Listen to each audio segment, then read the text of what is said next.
Nah, jadi saudara sekalian, inilah yang terjadi. Ya, jadi apakah orang boleh membuat dan menyebut nama? Sebenarnya boleh saja, sangat boleh, asalkan dengan maksud baik. Nah, itu dia. Karena apa? Kalau kita baca di 2 Timotius, kita baca ya. 2 Timotius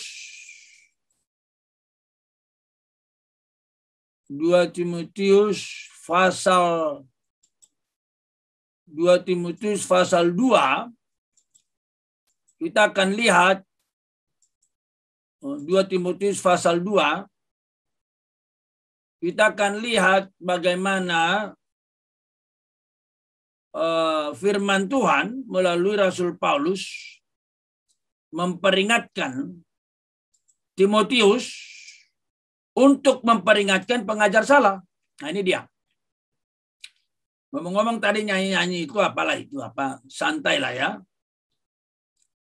Kadang-kadang santai ini melepas stres Bapak Ibu.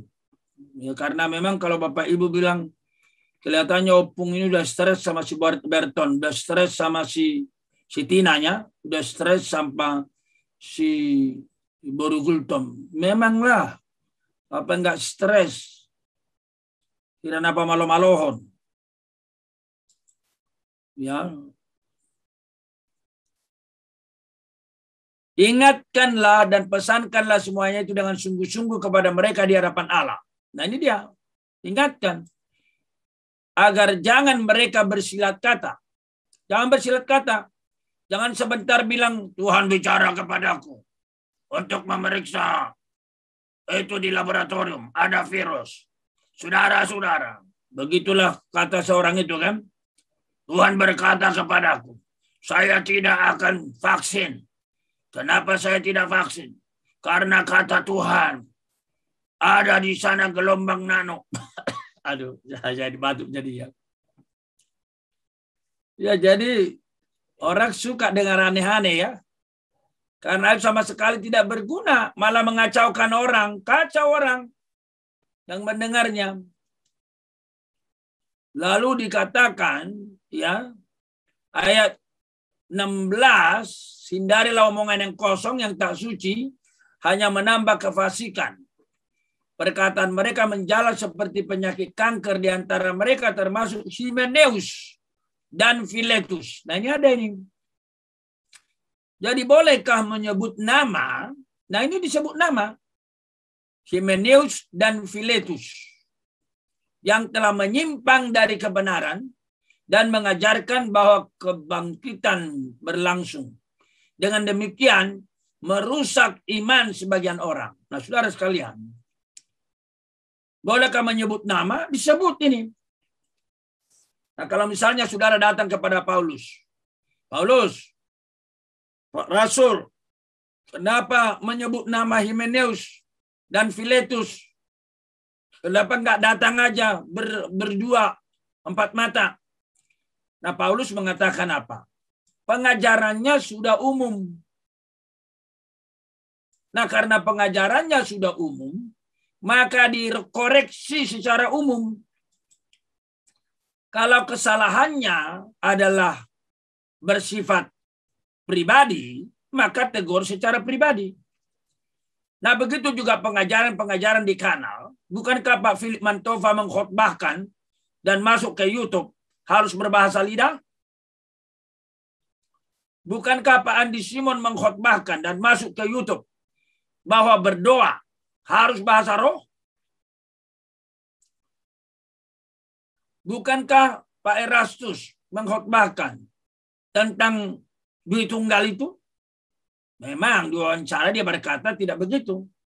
Tapi kan bukankah dia mengatakan Roh Kudus di mana-mana tidak bisa dipisahkan dari Allah Bapa. Tetapi Yesus Kristus bisa dipisahkan dan bisa terlepas. Makanya ditunggal. Bukankah Pak Erastus mengajarkan corpus delicti bahwa Yesus perlu mati membuktikan kesalahan si Lucifer? Bukankah Pak Eras berkata Lucifer itu adalah saudaranya Yesus? Nah, banyak pengajaran-pengajaran bersifat publik. Jadi kita bicara secara pribadi begitu. Kesalahan yang dilakukan adalah satu hal.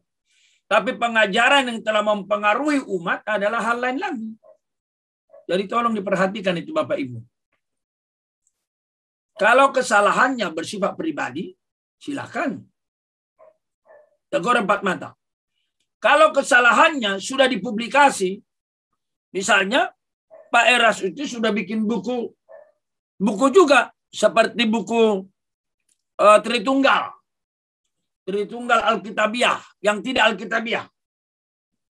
Nah, sama saja misalnya Bapak Ibu, saya kan sudah bikin buku ini sekaligus promosi. Saya sudah bikin buku ini. Nah, kalau misalnya di dalam buku ini ada kesalahan yang menyesatkan, sah kalau teman-teman saya mengkritisi. Ini banyak yang saya atau ini ada buku tebal ini, Christian Theology, Miller Erickson. Nah, kalau di sini ada salah, layak orang-orang teologi mengkritisinya. Nah, jadi saudaraku sekalian, boleh menyebut nama? Boleh. Karena sudah sifatnya umum. Tujuannya apa? Mengoreksi, meluruskan ajarannya. Jadi waktu saya mengkritisi Pak Andi Simon dan Pak Philip Mantova soal bahasa lidah, yang semua saya katakanlah apa? Itu bukan ajaran Alkitab. Waktu saya mengkritisi soal Pak Andi Simon yang dari hari ke hari, minggu ke minggu, bulan ke bulan mengadakan 2 penyembuhan, saya berkata itu bukan model rasul-rasul. Itu bukan model Tuhan Yesus. Apalagi mereka sudah diserongkan dari iman kepada Tuhan Yesus, kepada mujizat Andi Simon. Dan Bapak Ibu dengar baik-baik. Salah satu videonya mengatakan apa? Saya tidak pusing apa agamanya orang itu. Berarti apa? Saya tidak pusing apa agamanya orang itu. Berarti Pak Andi Simon hanya memperkenalkan mujizat. Dan Bapak Ibu lihat ada orang menyembah-nyembah dia. Lihat itu di videonya itu. Dia sudah dijadikan seperti malaikat, seperti Tuhan. Dan kayaknya itu bagaimana? Lihat itu bagaimana Pastor Andi Simon pergi ke tangki-tangki air, lalu berdoa. Lalu lihat itu ngantri orang bawa galon untuk mengambil air suci itu. Lihat itu videonya, seorang ibu muslim berkata apa? Dia muslim, tapi 1 kali sehari atau 2 hari, dia akan bawa 1 galon air dari Pak Andi Simon.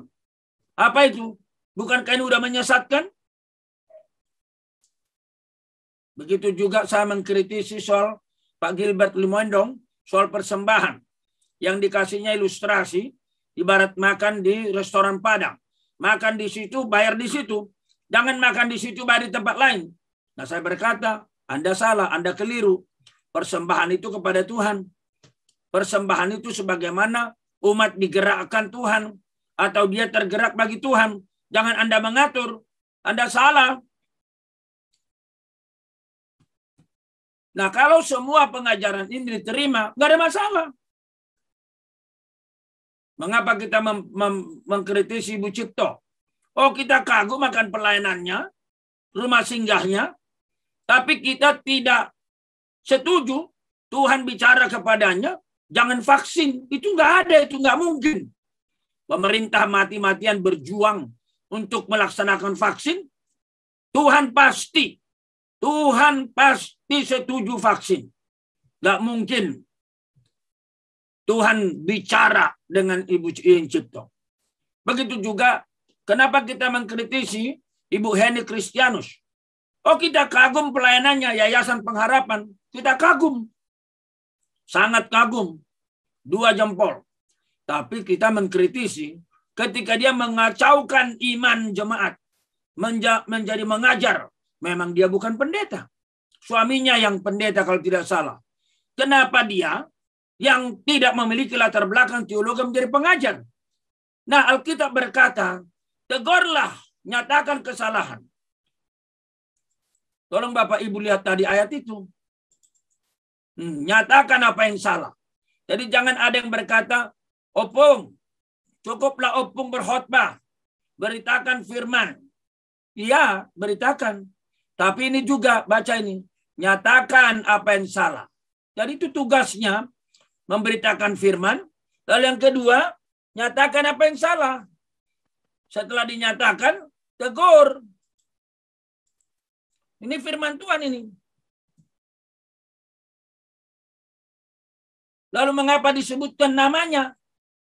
Hymenaeus Alexander. Ya itu dia kita katakan tadi. Hymenaeus dan Alexander telah berbuat kesalahan. Itu yang kita baca tadi kan? Ayatnya keberapa tadi? Ayat 17, ya. Ayat 17, perkataan mereka menjalar seperti penyakit kanker. Di antara mereka termasuk Hymenaeus dan Filetus yang telah menyimpang dari kebenaran dengan mengajarkan kebangkitan kita telah berlangsung dan dengan demikian merusak iman sebagian orang. Jadi Bapak Ibu sekalian, pengajaran yang mempengaruhi umat harus dikritisi secara publik. Nanti di 2 Timotius 4 juga ada ini. Dalam 2 Timotius 4, dia menyinggung Alexander si tukang tembaga. Ya, ayatnya yang ke-14. 2 Timotius 4:14.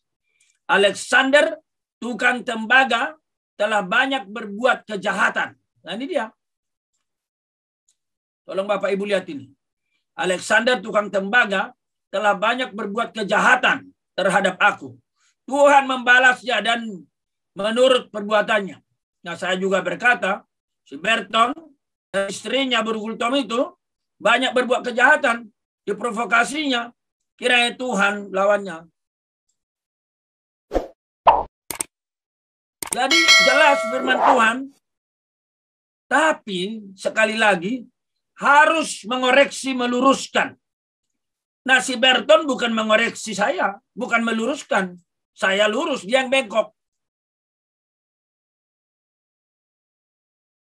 Demikian juga si Tapu Bolon itu. Dia tidak meluruskan.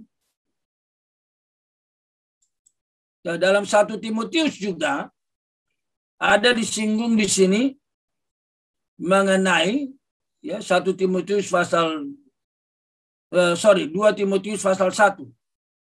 Ya 2 Timotius pasal 1 ya. Mengenai ajaran sesat. Nah, ini singgung ajaran sesat. Ya. Hati-hati katanya. Lalu dikatakan di sini ayatnya yang ada disebut Hymenaeus. Oh, ini 1 Timotius masih.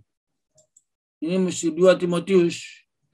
Ada disebut si Hymenaeus ya yang diserahkan kepada iblis.